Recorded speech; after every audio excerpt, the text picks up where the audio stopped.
땅짓고 TV의 최인용 세무사입니다. 오늘은 꼬마 빌딩 법인으로 투자할 거냐 개인으로 투자할 거냐 문의가 상당히 많아요. 개인으로 할까 법인으로 할까? 여러분 같으면 어떻게 하시겠어요? 자, 오늘 취득과 보유와 양도 요 세 가지 시점에 걸쳐서 법인으로 하는 게 유리할지 개인으로 하는 게 유리할지를 여러분들과 같이 한번 분석을 해보도록 하겠습니다. 자, 꼬마 빌딩 먼저 취득할 때 비교를 한번 해볼게요. 여러분, 개인으로 취득하는 거랑 법인으로 취득하는 거랑 뭐가 간단해요? 개인이 간단하죠.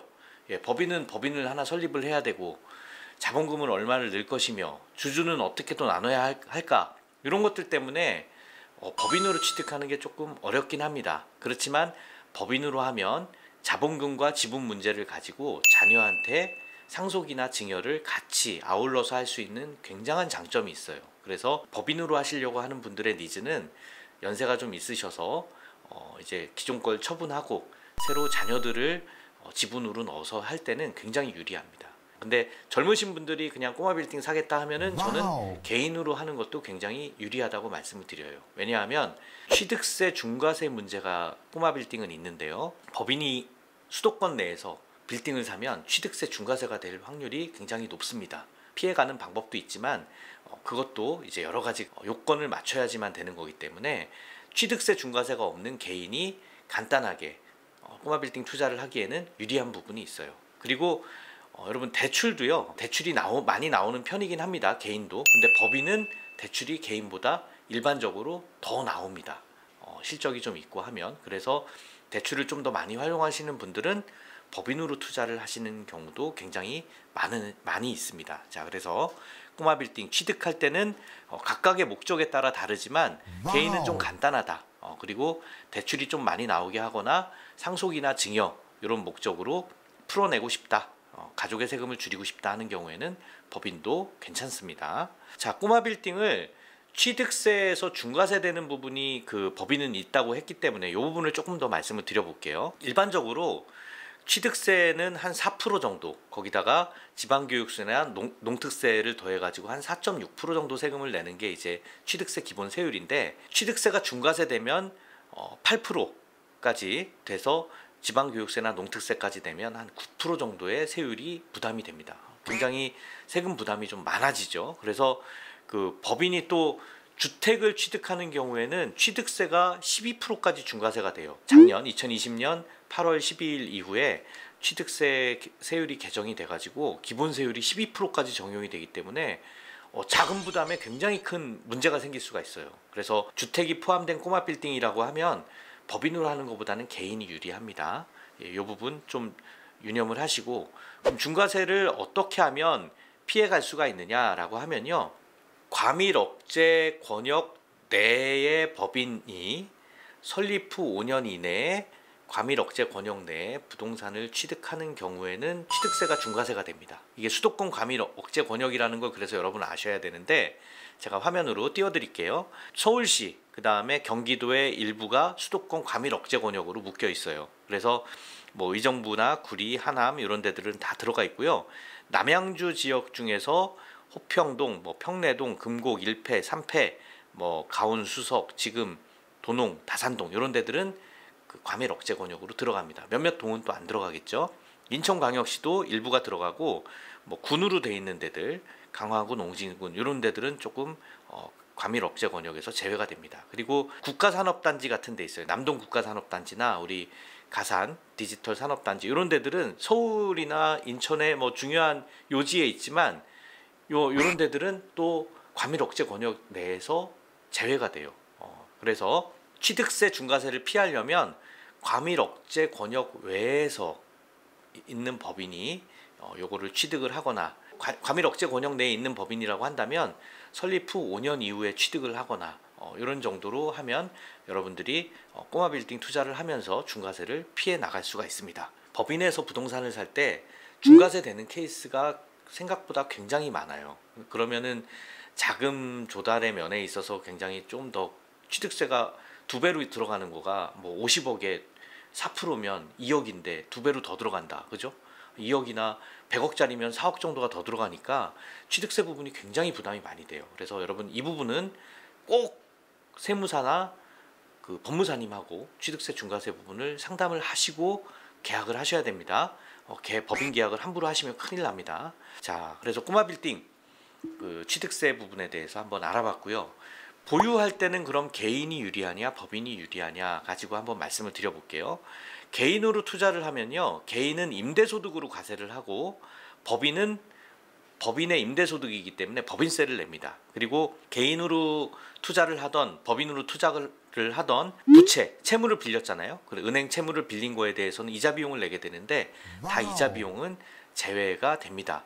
특히 개인의 공동명의는 이자 비용에 대해서 제외를 안 해주는 그런 부분이 있어서 그 부분은 조금 조심을 하시고요. 일단은 개인은 개인소득세율이 대체로 법인세율보다 높은 편이기 때문에 본인이 다른 근로소득이 많거나 아니면은 사업을 하고 있는 게 있으면 그 개인보다는 법인으로 부동산을 운영하시는 게 높고요. 그렇지 않고 개인이 뭐 별다른 소득이 없거나 임대소득이 좀 적은 경우에는 그런 개인 투자가 유리할 수가 있겠죠. 법인은 임대료가 굉장히 많이 막 쌓이는 좀 규모가 있는 빌딩이거나 자기의 소득이 좀 많을 때 그게 합산이 돼서 소득세를 낼 수가 있기 때문에 그런 경우에는 법인이 유리합니다. 자, 보유할 때는 임대료 규모에 따라서 유불리가 좀 다르다, 이렇게 정리를 할게요. 자, 그러면 세율을 본격적으로 조금 더 구체적으로 좀 보여드리면 개인 임대소득은 이렇습니다. 아까 말씀드렸듯이 근로소득, 사업소득, 또 금융소득 중에 2천만 원 초과분이 되는 거는 합산이 돼요, 이 임대소득하고. 그래서 근로소득이나 사업소득에 소득이 많으면 벌써 그게 한 1억, 2억이 넘어간다 라고 하시는 분들은 그 1억, 2억 넘어가는 거에다가 임대소득이 쌓이겠죠.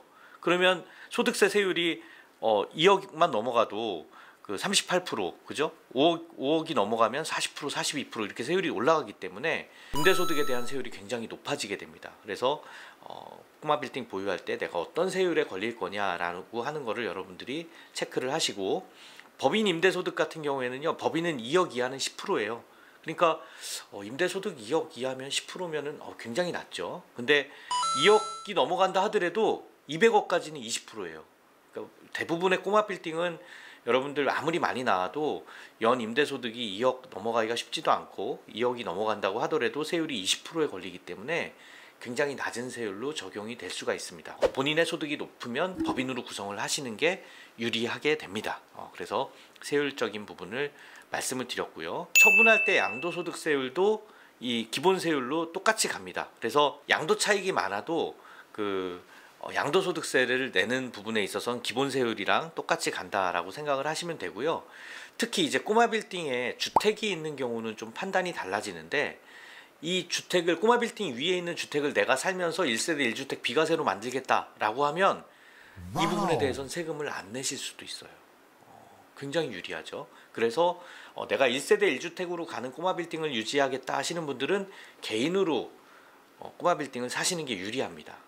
근데 내가 집이 또 있다, 집이 다른 게 있어서 오히려 꼬마 빌딩 위에 있는 집이 나의 2주택을 구성한다, 3주택을 구성한다 하시는 분들은 세율이 지금 굉장히 높죠. 플러스 20%, 플러스 30%가 더해지기 때문에, 기본세율에다가 더해지기 때문에 개인으로 가는 게 불리합니다. 그래서 본인의 소득 상황, 본인의 주택 상황에 맞춰서 개인으로 갈 거냐 법인으로 갈 거냐를 판단을 합니다. 법인은요, 꼬마 빌딩 팔아도 뭐 200억 넘는 꼬마 빌딩이 별로 없기 때문에 200억 이하는 현재 20% 세율로, 굉장히 낮은 세율로 과세가 되죠. 그래서 다른 소득이 많거나 이걸 팔아도 영향이 없게 만드시려면 법인이 유리합니다.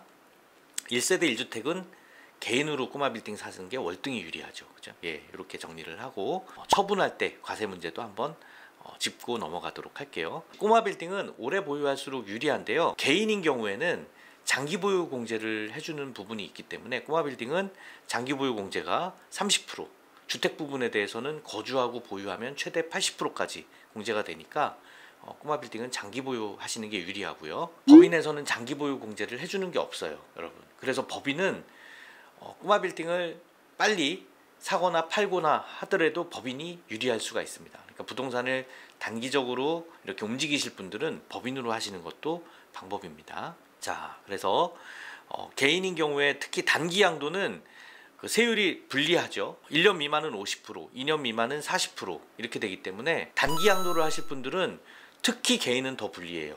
그러니까 장기 오랫동안 보유하실 분들은 꼬마 빌딩을 개인으로 유지를 하시는 게 좋고, 단기에 좀 빌딩을 사고 팔면서 나는 빌딩 매매업자가 될 거야 라고 생각하시는 분들은 법인으로 운영을 하시는 게 유리할 수가 있습니다.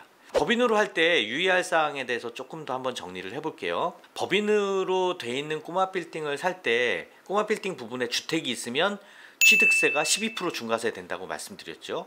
그래서 법인으로 주택이 있는 부분이 있으면 법인으로 사는 거를 추천을 드리지 않습니다. 그리고 이 보유할 때도 법인이 주택을 보유하게 돼 있으면 종부세도 굉장히 세율이 높아요. 일반 개인보다. 그러니까 하지 않는 게 좋고, 기본 공제인 6억 이런 것도 못 받아요. 그래서 주택은 법인으로 구입하시지 않는 게 좋고요. 그 꼬마 빌딩을 팔았다고 하더라도 그게 법인으로 판 거는 법인의 돈이지 내 돈은 아니잖아요. 그래서 나한테 돈이 올 때는 급여나 배당이나 이런 절차를 또 밟아야 됩니다. 그래서 개인으로 오기 위해서는 또 다른 엑시트 작업을, 출구 전략을 또 세워야 된다라고 말씀을 드릴 수가 있고요. 고령이신 분들이 자녀들한테 빌딩을 줄 거냐 아니면 법인을 세워서 그 법인의 주식을 줄 거냐는 사실은 이게 큰 차이가 없어야 되는데, 저희가 계산을 해보면 법인을 세워서 주식으로 증여를 하는 게 유리한 경우들이 나옵니다. 이 세법상의 평가 문제 때문에요. 그래서 증여를 목적으로 하시는 분들은 법인을 가지고 활용을 하시는 게 유리할 수가 있어요.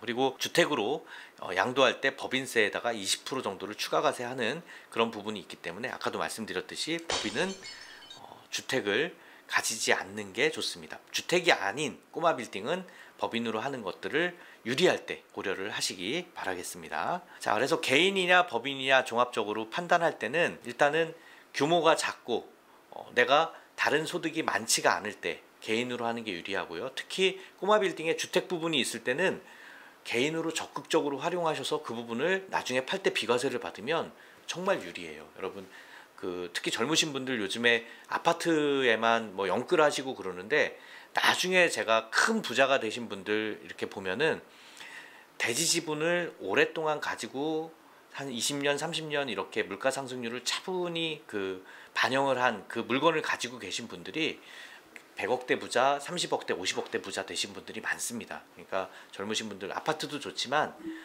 요즘 세금이 더 적은 꼬마 빌딩도 한번 고려를 해보세요. 근데 보유할 때 다른 소득이 많은 분들은 계속해서 반복드리지만 법인이 유리할 수 있습니다. 가족과 같이 상속 증여 이런 플랜을 짤 때도 법인을 활용하면 유리한 부분이 있습니다. 여러분, 꼬마 빌딩 개인으로 할 거냐 법인으로 할 거냐 어느 정도 감이 오셨나요? 네, 그러면 꼭 하나씩 장만하시길 바라겠습니다. 오늘 강의 여기까지 하겠습니다. 감사합니다.